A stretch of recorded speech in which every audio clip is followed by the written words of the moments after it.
तब यहाँ मोमो कैन का नाम सुनकर कहती है, मुझे यह बिल्कुल मंजूर नहीं है। आखिरकार तुम ये क्या कह रही हो? चाहे तुम्हें पसंद हो या ना हो, पर मेरा नाम कैन काकाकुरा है। बस कर जाओ, अब मैं ये और नहीं सुन सकती। और बच्चों की तरह जिद करना स्टार्ट कर देती है। तब हम देखते हैं मोमो का ध्यान भटक जाने से कैन दोबारा से टर्बो ग्रैनी में कन्वर्ट होना स्टार्ट कर देता है और टर्बो ग्रैनी कहती है, मुझे अपना बनाना खाने दो। तब मोमो अपनी पावर से उसे दूर फेंक देती है, जिससे कि कैन नॉर्मल फॉर्म में आ जाता है। हम एक रूल बनाएंगे और वो ये होगा कि तुम कभी भी अपना नाम यूज नहीं करोगे। और कैन उस बात के लिए मान जाता है। तब थोड़ी देर बाद मोमो कहती है, तुम्हें रहस्यमयी चीजें बहुत पसंद है, तो इसलिए आज से तुम्हारा नाम ओकारू है। और अगर तुमने अपना असली नाम यूज किया तो मैं तुम्हें मार डालूंगी। आखिरकार ऐसा कैसे हो सकता है? ये तो मेरा असली नाम है। पर चलो कोई बात नहीं, मैं तुम्हारी बात मान लेता हूँ। लगता है तुम्हें ओकारू नाम कुछ ज्यादा पसंद आ गया है। ऐसा कुछ भी नहीं है। चलो फिर मुझे अपना चेहरा देखने दो, देखो तो तुम कितने खुश लग रहे हो। तो हम देखते हैं सुबह हो जाती है और मोमो कहती है, रुको जरा, अब तो सुबह हो गई है, तो शायद अब टर्बो ग्रैनी बाहर नहीं आएगी, क्योंकि भूत तो सिर्फ रात को आते हैं। तो चलो फिर अब मेरे घर चलते हैं। और वैसे भी जिस तरह के तुम अब दिख रहे हो, वो भूत से ज्यादा खतरनाक है। तो वो दोनों मोमो के घर पहुंच जाते हैं, जहाँ मोमो कहती है, जरा ध्यान रखना, मेरी ग्रैंडमा लड़कों के मामलों में बहुत ज्यादा स्ट्रिक्ट है। उन्होंने तो मेरे लास्ट बॉयफ्रेंड को लगभग मार ही दिया था। तो वह मुझे ये बता रही हो। और तब हम देखते हैं वो जैसे ही मोमो के घर की दहलीज के अंदर जाने लगता है, अचानक से उसकी बॉडी पर आग लग जाती है। तो मोमो उसे उठाकर पानी में फेंक देती है और कहती है, माफ करना कारिन, मैं तो ये भूल ही गई थी कि हमारे घर पर एनर्जी बैरियर लगा हुआ है, जिससे कि कोई भी स्पिरिट अंदर नहीं आ सकती। तब मोमो उस बैरियर वाले स्टिकर को हटा देती है और ओकारुन को वापस अंदर आने के लिए कहती है। तो ओकारुन कहता है, क्या तुम्हें पूरा यकीन है कि मैं बिल्कुल ठीक रहूंगा? चिंता मत करो, अगर तुम्हें दोबारा से आग लगी तो मैं तुम्हें दोबारा से पानी में डुबा दूंगी। तो ओकारुन फिर से मोमो के घर की दहलीज लांघने की कोशिश करने लगता है और तब हम देखते हैं वो इस बार बिल्कुल नहीं जलता। तब मोमो कहती है, तुम ठीक हो ना? तुम्हें कुछ फील तो नहीं हो रहा? चिंता मत करो, मैं बिल्कुल ठीक हूँ। तब मोमो ओकारुन की बालों का मजाक उड़ाने लगती है और वो दोनों घर के अंदर चले जाते हैं, जहाँ मोमो देखती है कि उसकी ग्रैंडमा इस टाइम घर पर नहीं होती। तब मोमो कमरे में कपड़े चेंज करने चली जाती है और हम देखते हैं उसका ध्यान हट जाने से ओकारुन पर फिर से टर्बो ग्रैनी हावी होने लग जाती है, जिससे कि वो कमरे के अंदर आ जाता है। पर मोमो उसे अपनी पावर से बाहर पटक देती है और उसे अपना मुंह दीवार की तरफ करने के लिए कहती है। तो मोमो कपड़े चेंज करके ओकारुन को भी कपड़े चेंज करने के लिए देती है और कहती है, अच्छा मुझे ये बताओ, क्या तुम्हारा बनाना हेयर स्टाइल भी मिसिंग है क्या? आखिर तुम ये क्या कह रही हो? असल में टर्बो ग्रैनी ने कहा था कि तुम इसलिए कर्ल्स हो क्योंकि उसने तुम्हारा बनाना छीन लिया है। चलो फिर अब मुझे देखने दो। तो ओकारुन देखता है कि उसका बनाना सच में गायब होता है और मोमो उसे दिखाने के लिए कहती है, जिसके लिए ओकारुन मना करने लगता है और कहता है, ये तो बहुत बुरी बात है, आखिरकार अब मैं क्या करूँगा? तुम तो ऐसे कह रहे हो जैसे कि ये मेरी गलती है।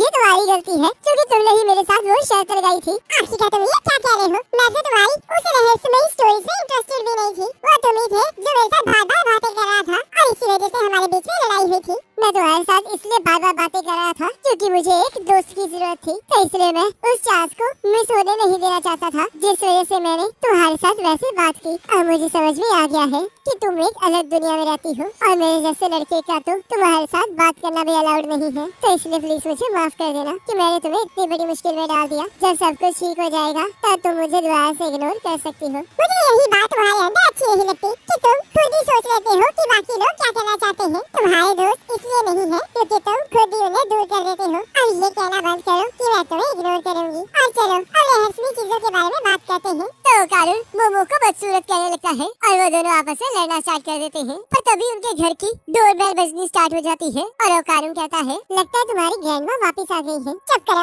मैंने ये डोरबेल पहले कभी नहीं सुनी है। ग्रैंडमा ने एक बार कहा था कि हमारे यहाँ पर 2 डोरबेल्स हैं, जिनमें से एक ह्यूमंस के लिए है और एक इविल स्पिरिट्स के लिए। रुको जरा, मुझे अभी याद आया, मैंने अपने घर का बैरियर हटा दिया है, जिस वजह से अब कुछ बुरा होने वाला है। बाहर कुछ अजीब सा है। आखिरकार अब हम क्या करेंगे? हमें इस कागज को दोबारा से लगाना होगा ताकि बैरियर दोबारा से एक्टिवेट हो सके। और अगर ये एक इविल स्पिरिट है तो ये बैरियर के एक्टिवेट होने के बाद तुम्हारी तरह ही जलने लग जाएगी। रुको जरा, अगर तुम ऐसा करोगी तो मैं भी जल जाऊंगा। तो उससे पहले मेरे घर की दहलीज से बाहर चले जाना। तो फिर सबसे पहले मुझे बाहर जाने दो और उसके बाद इस पेपर को दीवार पर लगाना। और तब वो लोग पीछे के दरवाजे से बाहर आ जाते हैं, पर उन्हें आगे कोई नहीं दिखाई देता। तब वो लोग देखते हैं आसमान में काले बादल आ जाते हैं और अचानक से उनका घर एक जगह पर बंद हो जाता है। तब मोमो कहती है, चलो जल्दी से यहाँ से बाहर निकले। रुको जरा, हम बाहर नहीं जा सकते क्योंकि ये दीवार हमारा रास्ता रोक रही है। मुझे इस पेपर को बाहर वाले गेट पर लगाना होगा। रुक जाओ, तुम ऐसा नहीं कर सकती क्योंकि वो गेट एक दीवार के अंदर धंस चुका है और हम इस तरह बाहर नहीं जा सकते।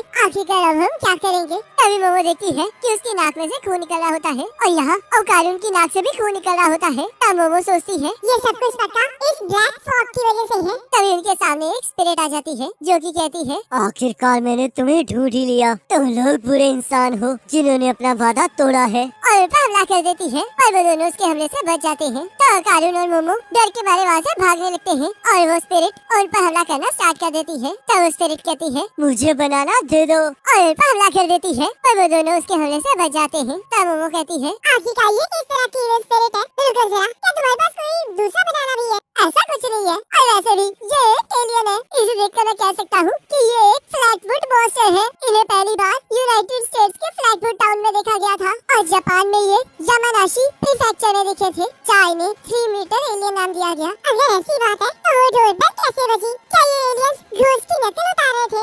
एक रिसर्च के हिसाब से जो पर्सन साइकिक फिनोमिनन्स को देखता है उसे यूएफओस भी पक्का दिखाई देते हैं। और अगर मैं दूसरे शब्दों में कहूँ तो घोस्ट और एलियंस के बीच में पक्का कोई कनेक्शन है। तो क्या तुम्हारे कहने का मतलब कि ये चीज कल के एलियंस से किसी तरह से रिलेटेड है? अगर हमने जल्दी कुछ नहीं किया तो ये जो पॉइजनस धुंध छोड़ रहा है उससे हम बहुत जल्दी मर जाएंगे। और वैसे भी जब तक मैं तुम्हारे कर्ज को कंट्रोल कर रही हूँ तब तक मैं अपनी साइकिक पावर का अच्छे से यूज नहीं कर सकती। तब हम देखते हैं ओकारुन फिर से टर्बो ग्रैनी में कन्वर्ट होने लगता है और वो स्पिरिट उन पर हमला कर देती है जिससे बचकर वो लोग भागने लगते हैं। तब मोमो फिर से ओकारुन को नॉर्मल फॉर्म में कन्वर्ट कर देती है और हम देखते हैं उसका हाथ दोबारा से कन्वर्ट नहीं होता। तो ओकारुन कहता है मोमो मैं लड़ने जा रहा हूँ तो इसलिए अपनी पावर से कर्ज को कंट्रोल करना बंद करो। आखिरकार तुम्हारे दिमाग में ये ख्याल कहाँ से आ गया? अगर ये एक एलियन है तो मुझे इससे डरने की कोई जरूरत नहीं है। तो इसलिए तुम मेरी बॉडी में कर्ज की जगह मेरे दिमाग को कंट्रोल करो ताकि मैं अपना आपा न खो दूं। तब वो स्पिरिट उन्हें ढूंढ लेती है और उन पर फिर से हमला कर देती है पर इस बार फिर से वो दोनों बच जाते हैं। तब मोमो कहती है तुम जैसे कह रहे हो वैसा करना आसान नहीं है क्योंकि मुझे अभी भी इन पावर्स को कंट्रोल करना नहीं आता है।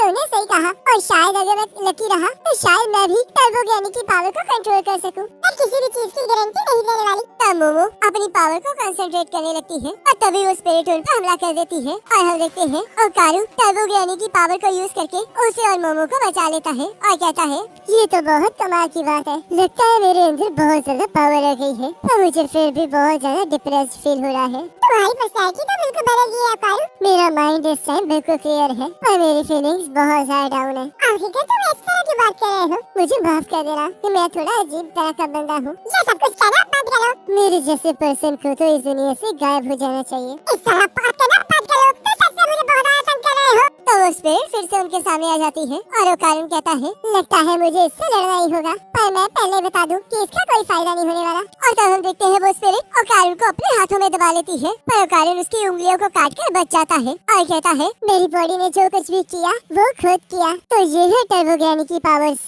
ये तो सच में बहुत तेज था। आखिरकार ये इसने कब किया? लगता है हम इससे बच के निकल सकते हैं। और तभी हम देखते हैं ओकारुन के अंदर से खून निकलने लगता है और वो स्पिरिट उसे मारना शुरू कर देती है और मोमो उसे बचा लेती है। तो ओकारुन कहता है माफ करना मोमो पर मेरी बॉडी उस कर्ज के साथ कंपैटिबल नहीं है। मुझे ऐसा फील हो रहा है जैसे कि मेरी बॉडी छोटे छोटे टुकड़ों में बट गई हो। उस स्पीड से कोई भी ह्यूमन नहीं दौड़ सकता। मैं अब तक सिर्फ उसकी 5 फिंगर्स को ही नुकसान पहुंचा पाया हूँ। तो आखिरकार अब हम उसे कैसे हराएंगे? मुझे क्या पता, अगर मुझे पता होता तो हम इस तरह मार नहीं खा रहे होते। रुको जरा, ये स्पिरिट सुमो की तरह एक्टिंग नहीं कर रही है। इसका मतलब अगर हम इसके एक भी हेड को ग्राउंड पे टच करवा देंगे तो हम बच जाएंगे। मोमो तुम तो सच में बहुत बड़ी जीनियस हो। तो चलो एक और बार टर्बो ग्रैनी की पावर का यूज किया जाए। ठीक है ओकारुन, तुम उसके पैरों पर इशारा लगाओ और मैं इसे अपनी साइकिल पावर से नीचे गिराने की कोशिश करती हूँ। तो वो दोनों उस स्पिरिट की तरफ बढ़ने लगते हैं और वो स्पिरिट उनके ऊपर हमला करते हुए कहती है मुझे बनाना दे दो। तो ओकारुन स्पीड से भागकर उसकी एक टांग को तोड़ देता है और मोमो अपनी साइकिक पावर से उस स्पिरिट के हाथ को नीचे टच करवा देती है जिससे कि उसका हाथ गायब होने लगता है। पर हम देखते हैं वो स्पिरिट फिर से अपने पैरों पर खड़ी हो जाती है और मोमो को पकड़कर जोर से दीवार पर पटक देती है और उसे एक जोरदार मुक्का मारती है। तो ओकारुन फिर से टर्बो ग्रैनी में कन्वर्ट होने लगता है पर मोमो उसे नॉर्मल कर देती है और कहती है सुमो एलियन, तुम्हारे हाथ ने क्लाउड को टच किया था तो तुम्हें हार जाना चाहिए था। पर ये गलत बात है कि तुम दोबारा से खड़े हो गए। मोमो प्लीज मेरे कर्ज को कंट्रोल करना बंद करो। मुझे कोई फर्क नहीं पड़ता कि मेरी बॉडी का क्या होगा। चुप करो ओकारुन और देखो मैं इसे कैसे मारती हूँ। मुझे चीटर्स बिल्कुल पसंद नहीं है। तुमने मुझे गुस्सा दिलाया है एलियन। तब हम देखते हैं वो स्पिरिट मोमो पर मुक्के बरसाने लगती है और ओकारुन कहता है प्लीज मेरे कर्ज को कंट्रोल करना बंद करो। अगर ऐसे ही चलता रहा तो तुम मारी जाओगी। ये काफी है। अब इस दीवार में इतना छेद हो चुका है कि मैं गेट से बाहर आ गई हूँ। तो वो कारुण को अपने पास बुला लेती है और उस पेज को उस गेट पर लगा देती है, जिससे कि वो स्पिरिट जल जाती है। तब हम देखते हैं सब कुछ पहले जैसा नॉर्मल हो जाता है, जिससे मोमो बहुत ज्यादा खुश हो जाती है। और तभी हम देखते हैं ज्यादा पावर यूज करने की वजह से मोमो वहीं बेहोश हो जाती है और टर्बो ग्रैनी और कारुण पर हावी हो जाती है। और गाइस इसी के साथ एपिसोड खत्म हो जाता है और नेक्स्ट एपिसोड का लिंक आपके स्क्रीन पर आ रहा होगा, उस पर क्लिक करके अगले एपिसोड को देख सकते हैं।